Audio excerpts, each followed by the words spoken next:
There is one thing that defines everyone over the course of these early years of this new century. That thing is the 911 attack. Everyone in government in every field of endeavor the world over is defined by their position on this event. It is not necessary to know the truth. It is only necessary to know the extent of the lies in order to define any leader in any position anywhere in the world.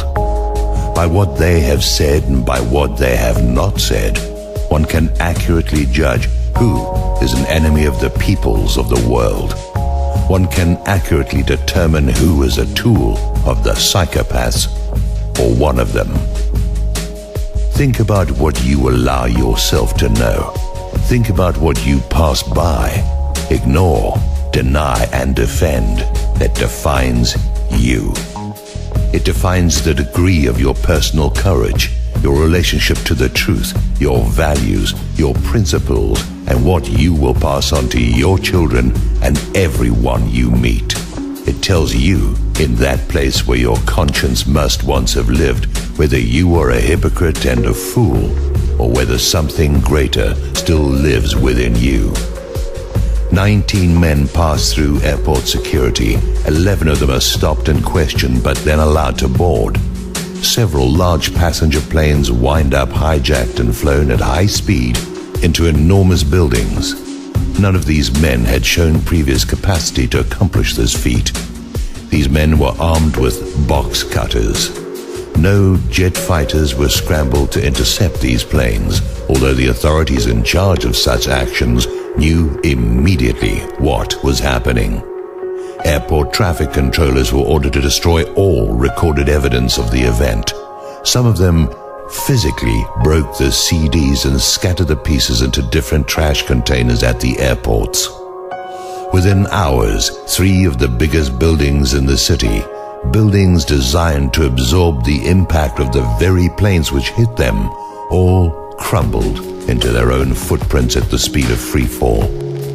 It was said that the fire, which burned below the melting point of steel, caused this to happen. No fire in history had previously accomplished such a thing, not once.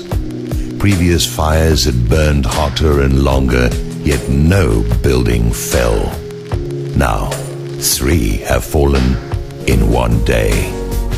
Months later, the wreckage burned white hot beneath the surface, and clear cuts and support beams were photographed. A passport from one of the hijackers appears on a city street, undamaged. Cars are discovered at airports with flight training videos and Qurans.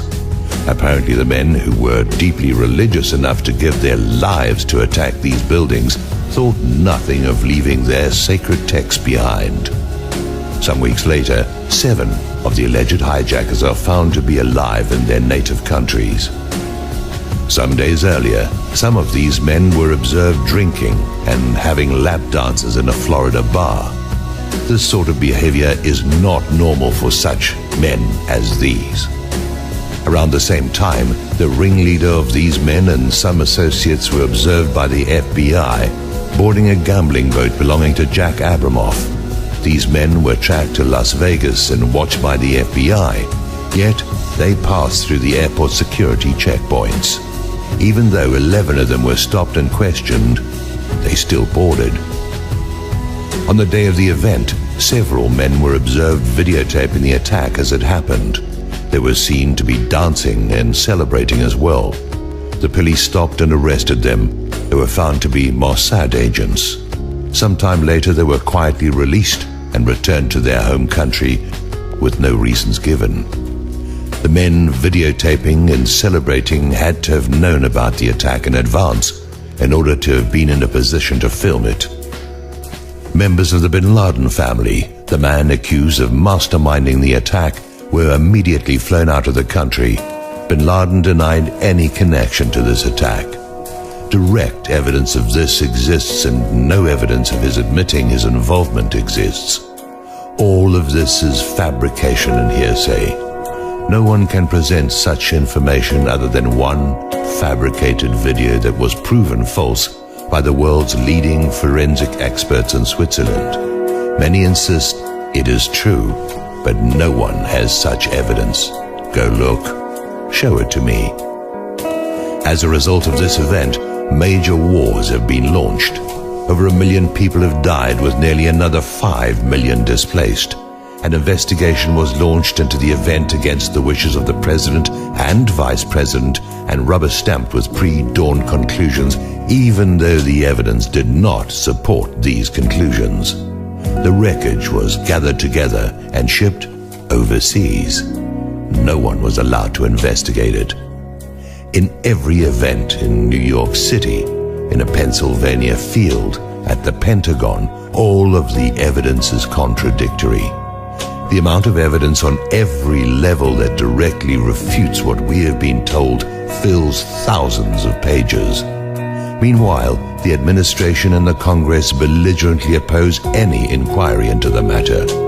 People in government who have questioned the official story have been fired from their jobs or driven from office by the very party they are a member of. University professors are fired for discussing it. Major websites composed of experts in their fields are ignored and even censured.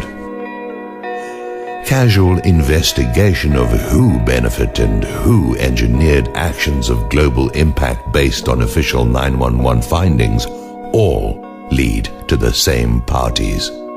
It is incontrovertibly true that one organization, PNAC, called for an attack on American soil in order to facilitate what followed. Members of this organization held key positions in and around the present administration. Therefore, here is what you must know, given that the official story is patently absurd. Anyone who promotes the official story, who accepts the official story, who oppresses those who doubt the official story, who does not question the official story, is involved or too stupid to pat their head and chew gum at the same time. Any presidential candidate who does not dispute the official story is a traitor to their nation and a tool of those who accomplished this attack. It all comes down to 911. Everything that has happened based on a lie. Everyone in government, in the media, in entertainment, in organized religion, in the public eye, and in the public who accepts and promotes the official story is either a traitor or a tool.